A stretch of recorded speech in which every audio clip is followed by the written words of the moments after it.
중요한 건 일본의 마음, 역대급 워딩이 나왔습니다.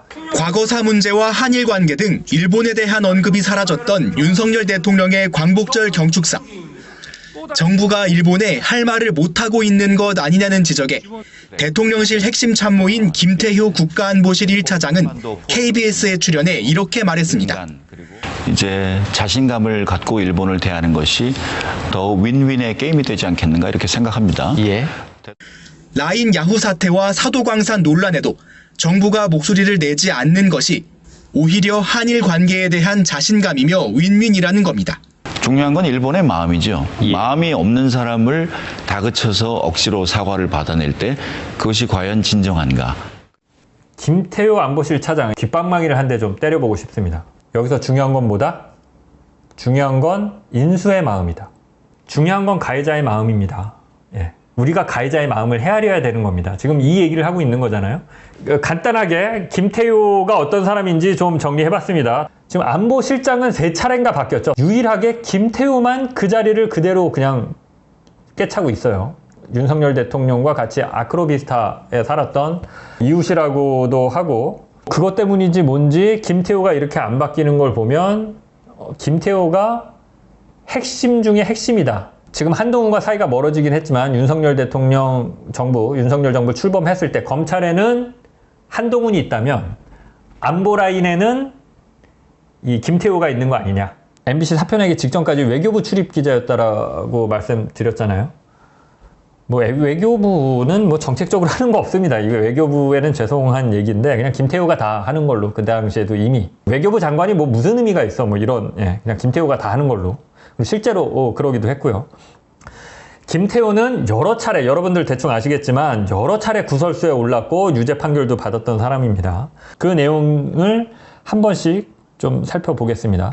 지난해 일본과의 셔틀 외교의 결과로서 지소미아, 한일정보보호협정 지소미아를 조건 없이 복원해줬죠. 그러니까 지소미아는 북한의 미사일, 핵, 실험 관련 정보를 실시간으로 한국 정부가 일본에 공유를 해주는 겁니다. 그러니까 일본으로서는 굉장히 좋은 거죠. 그래서 일본이 원하는 건데 우리가 이 지소미아를 아무 조건 없이 정보를 주기로 했어요. 작년에. 그래서 이게 이제 당시에 말이 많았고 굴욕 외교다 이런 얘기들이 있었는데, 사실은 이 지소미아, 일본과 지소미아를 맺자라고 처음 추진을 하고 이 안을 마련했던 게 김태효입니다.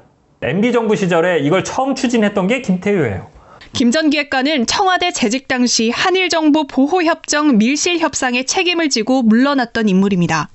그는 또 과거 외교안보연구원 교수 시절 발표한 논문이 알려지면서 논란이 됐습니다.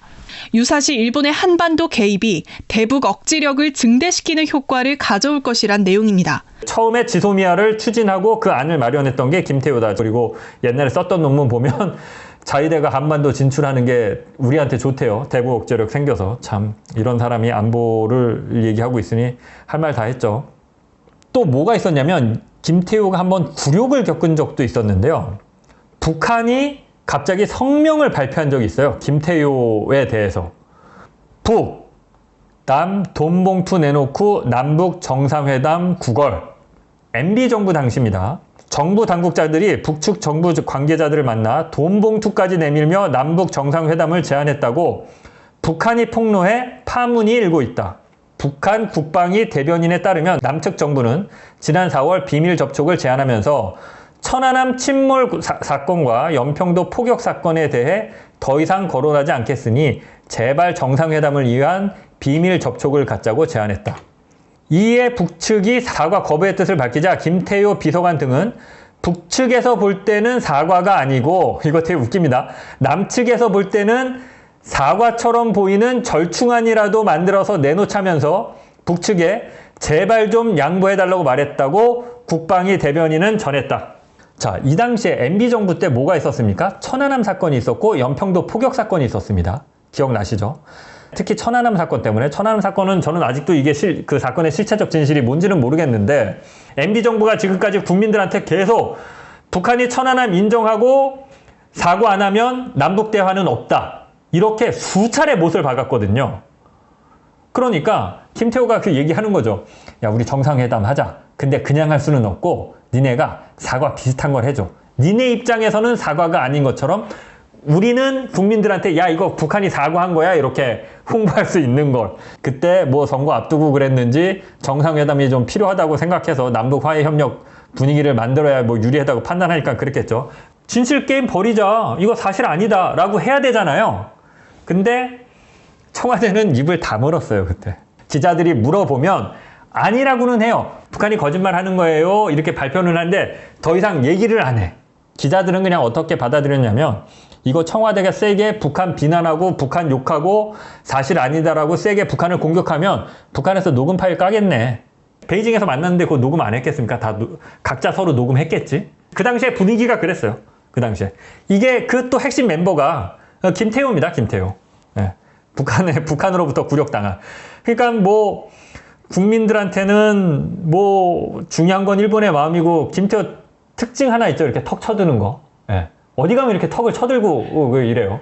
진짜 꼴배기 싫은데 국민들 앞에서 맨날 턱 쳐들면서 북한 당국자 만나서 지금 돈 봉투를 예, 턱 쳐드는 영상 한번 보시겠습니다. 후인 미국이 우리에게 어떤 악의를 가지고 했다는 정황은 지금 발견되지 않고 있습니다. 김성환 실장 대화가 조작됐다는 얘기인가요? 그 얘기는 구체적으로 묻지 마시죠. 미국 같은 경우에 같은 주제로 물어보시려면 전 떠나겠습니다. 됐습니까? 그럼 하나만 더. 네. 아니 미국 같은 경우에 지금 다른 주제 물어보세요. 네. 갑니다. 때려주고 싶죠. 진짜 딱 보면. 아니 이걸 뭘 잘했다고 기자들한테 큰 소리를 칩니까 지가? 아니 대통령실이 지금 도청을 당했는데 뭘 잘했다고 큰 소리를 쳐요. 지금 야 니네가 갖고 있는 155mm 포탄 꺼내서 우크라이나로 좀 보내자. 대한민국 니네 협조해 라고 미국이 이걸 세차게 요구하고 있었고, 그래서 CIA가 도청한 대통령실의 그 내용이 대한민국이 보유하고 있는 155mm 포탄을 유럽으로 보내는 방안을 논의를 하는 거를 도청을 했어요. 이게 문건으로 나옵니다. 실제로 그 도청 문건에 있는 정확하게 그 방안 그대로 155mm 포탄을 독일을 통해서 폴란드 통해서 이제 우크라이나로 보내는데, 그 수송하는 장면을 제가 MBC 외교부 출입할 때 단독 그 현장을 취재해갖고 리포트한 바가 있습니다. 그래서 그것만 봐도 미국 CIA의 도청 문건 내용이 정확하다는 거는 뭐 다 증명이 그 당시에 이미 됐고요. 이 당시에 뭐 다들 아시겠지만 뭐 미국이 조사한다고 했는데 뭐 어떻게 됐는지, 대한민국 국민은 뭐 어떻게 해서 도청을 당한 건지 그런 설명도 없고요. 뭐 이거 외에 또 다른 도청된 내용이 있는 건지, 솔직히 이때 어떻게 CIA 애들이 언제 무슨 얘기 할지 알고 딱 이때 이거 한 번만 도청했겠어요. 다 도청했는데 그 정보 가치가 있는 것만 뽑아서 보고했고 그게 문건으로 남아서 유출된 거지. 어느 기간까지 얼마나 많은 양을 도청 당한 건지 이런 것도 그냥 우린 모르죠. 대통령실은 뭐 아는지 모르는지 그냥 그러고 넘어갔습니다. 도청을 당해서 안보실 차장으로서 정말 그 입이 10개라도 할 말이 없고 얼굴이 10개라도 뭐 쳐들 수 없는 상황에서 지금 턱 쳐들고 저 갑니다. 질문하지 마세요. 기자들이 취재할 때 그런 개념이 있어요. 이게 기자들한테 공손하라는 게 아니라 기본적으로 그 뒤에 있는 독자와 시청자를 존중하는 겁니다.